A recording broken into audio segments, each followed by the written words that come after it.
Good morning friend. আজ আমি এসেছি একটা সুপার মার্কেটে কিছু বাড়ির জন্য জিনিসগুলো নিয়ে বাজার করার জন্য। তাই দেখছি কী কী আছে এখানে। এক মাসের পুরো জিনিস এখান থেকে আমি নিয়ে যাই, কারণ এখানে একটু ডিসকাউন্ট পাওয়া যায়। সেই জন্য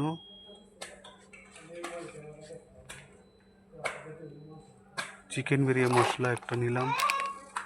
দেখছো, জানি না প্রাইসটা কত, 45 রুপিস।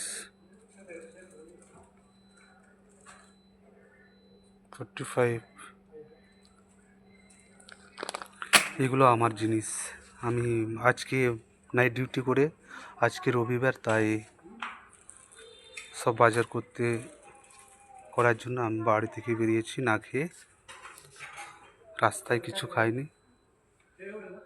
আর একটা কি জানো, এদিককার চটপটে একটা মশলা, এটা কান্দা রসুন মশলা বলে, যেটা আমাদের পশ্চিমবাংলাতে পাওয়া যায় না। তারপরে তোমার জিরা পাউডারগুলো খোলা পাওয়া যায় এখানে। ধনিয়া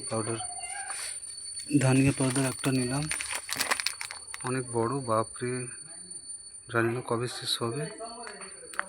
হলদি পাউডারগুলো তো আছে এখানে অলরেডি বাড়িতে, না নিলেও চলবে। তারপরে কোথায় যেন গরম মশলা দেখেছিলাম,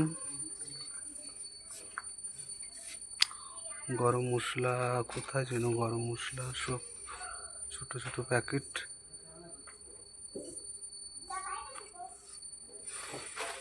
তারপরে কি জানো,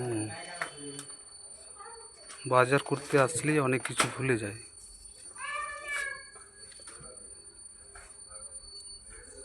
আর বাজার না করলে তো কিছুই বুঝতে পারি না। বাড়িতে গিয়ে দেখি সবগুলো যেন না থাকাই মতো। একটা নিলাম, কি বলে এটা, না কিছু থাকে না, কিন্তু প্রাইসটা অনেক বেশি, জানি না কত করে, প্রাইসটা লেখা নেই।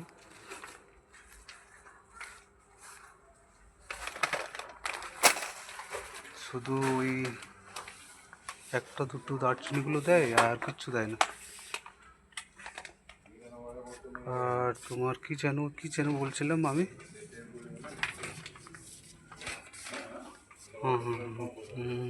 ভুলে গেলাম। কি যেন, গরম মশলা, না গরম মশলা আর জিরা পাউডার। কোথায় জিরা পাউডারগুলো তো দেখা যায় না। দেখো, তুমি দেখো ভালো করে, জিরা পাউডারগুলো দেখাই যায় না। জিরা পাউডারগুলো এইখানে, জিরা পাউডার এগুলো কিন্তু অনেক বেশি পয়সা নেয়, 40-48 টাকা।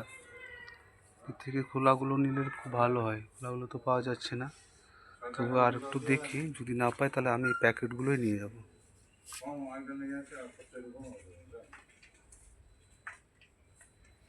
তারপরে ধনিয়া পাউডার তো নিয়েছি, আর একটা গরম মশলা প্যাকেট আগে যেটা নিয়েছিলাম ওগুলো তো পাওয়া যাচ্ছে না এখন, আমি ওগুলো খুঁজছি। চিকেন বিরিয়ানি, মটন বিরিয়ানি মশলা তো অলরেডি আছে আমার, না নিলেও চলবে। কিছুই পাওয়া যাচ্ছে না, দেখি এখানে বাটন মানে কি জিনিস আমি জানি না। গরম মশলা আছে, তবু একটা ছোটো করে যদি পাওয়া যায় প্যাকেটগুলো, তাহলে ওগুলো নিতাম। দেখি আরেকবার আমি চাল দিতে যাই, চাল যেখানে পাওয়া যায় সেখানে যাই, একটু দেখি।